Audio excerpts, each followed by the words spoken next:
আমি ট্রুলি একটা জিনিস বিলিভ করি যে কোনো কাজ ছোট না।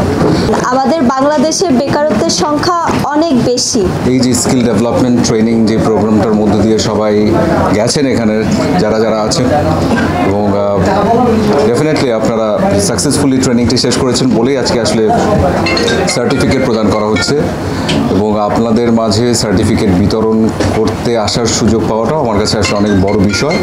কারণ আমি ট্রুলি একটা জিনিস বিশ্বাস করি যে আমাদের সবার জন্য যেমন একাডেমিক শিক্ষা ইম্পর্ট্যান্ট, গুরুত্বপূর্ণ, ঠিক তেমনি অনেক বেশি গুরুত্বপূর্ণ হচ্ছে স্কিল ডেভেলপমেন্ট।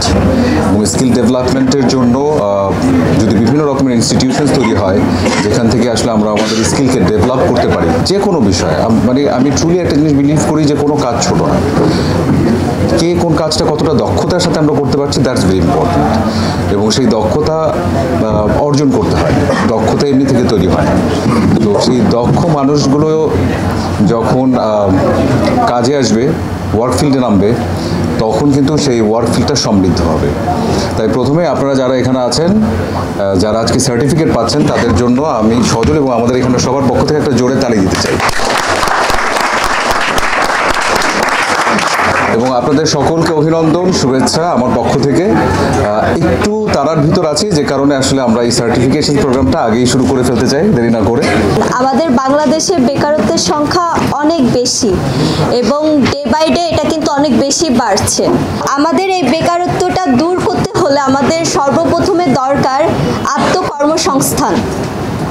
আপনারা কি উদ্যোগ নেন মাঝে মাঝে যে না, আমরা আমাদের মতো করে কিছু আর্ন করি, আমরা অন্যের উপর নির্ভরশীল না হই, আমরা আমাদের কাজে ডিপেন্ড হই? আপনারা কি তাই মনে করেন সব সময়?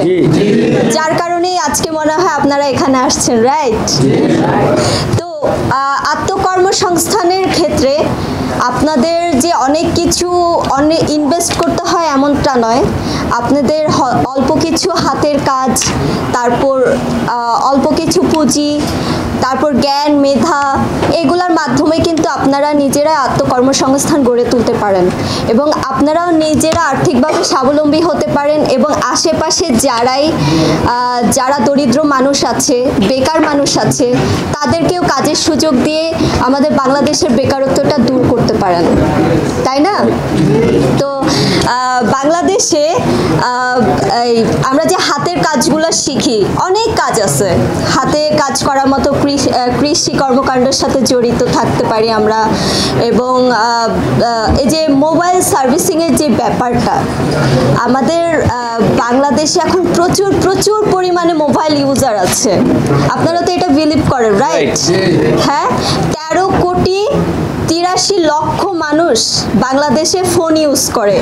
এটা পরিসংখ্যান অনুযায়ী বিবিসি এর সূত্রে আমরা কিন্তু এটা পাই, এবং বাংলাদেশের 77% জনগণ ফোন ইউজ করে।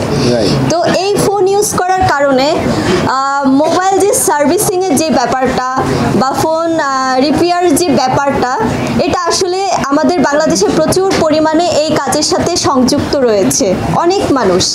এবং আমি দেখেছি দেশের বাহিরে যেও কিন্তু নিজের একটা শপ খুলেছে, যেখানে তারা মোবাইল সার্ভিসিং এর কাজ করছে। বাংলাদেশে অনেক মেয়েরা আছে যারা বেকার আছে, কিছু করতে চায় কিন্তু করতে চাইতেছে, কিন্তু ফ্যামিলি থেকে সাপোর্ট পাচ্ছে না। এবং উনি আজকে যেই